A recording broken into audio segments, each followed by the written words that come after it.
Sup everyone, I'm your female otaku, and I'm here to review episode 10 of Charlotte, and yes, I did get my hair cut, so yeah. I have no idea what to say. I have all these notes written down about the episode, yet I have no idea what to say. Why, you may be asking yourself? Well, is it just me?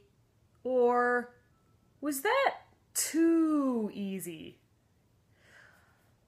Don't get me wrong, this was a really great episode. A really, really great episode. It's just, I felt like that was solved way too easily. This was Yu's first time using the power, and he was able to solve everything in one go. I just feel like something's going to backfire. Okay, maybe I'm overthinking things because that's normally how things like this work over in like any type of media.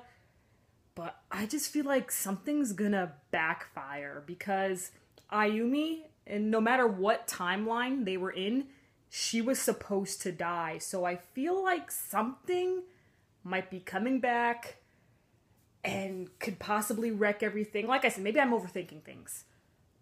But I just felt like that was just solved way too easily, okay?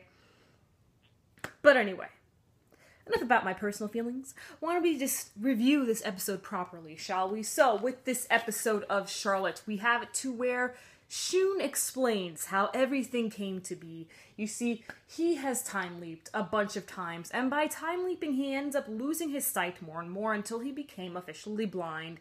But his power was still within him, which is how Yu was able to take the time leap power. Which is strange that, again, all of a sudden he was able to figure out how to take other people's powers, but whatever. Shun. Here's how he did it. So after time looping back a couple of times, he decided that he first needed to gather a team. And this team, he created a syndicate. And with this syndicate, he decided to get some funds. And by getting those funds, he started going back with the learning, like gambling and things like that, so that he'll be able to raise enough money. And with that money, he used it to make a school. And not just one school, multiple schools, okay? So that's how Shun did it. Dude needs some more credit, okay? Give this dude an award. Alright, I really hope Shun gets what he truly deserves, alright? Like, this dude needs a medal, he needs a trophy, he needs his name in the textbooks and stuff like that. Maybe not now, since everyone's still a little sketchy about the powers and things like that, but hopefully in the future. Shun needs some credit, okay? That dude completely changed the world, alright? So, we also got to learn a couple of other origin stories. Like the nickname Pooh.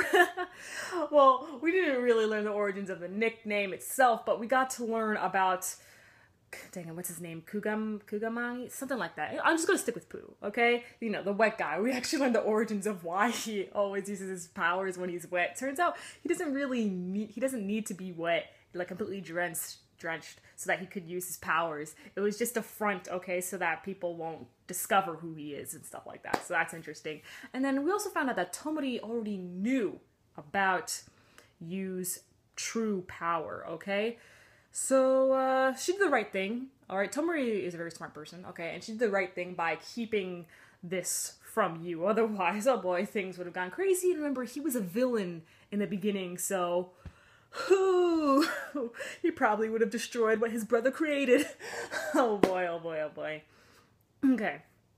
I gotta say, it was great to see the team working together. Sure, I still think that Yusidin is a extremely useless character. Seriously. The show would be fine without her. I mean, I like Misa, but even Misa doesn't do anything for the plot at all, so we gotta keep them out of here. We gotta pretend they don't exist. They don't exist anymore, okay? But the team all got together and worked together to try to save Ayumi, and they succeeded, alright? Now, I want to talk about Tomori and Yu's relationship. I started noticing this last week. If you guys remember, a couple episodes back, I said how I didn't like that people were, like, the characters over in the anime were wanting Tomori and Yu to get together, because I didn't see it. I didn't see a connection at the time.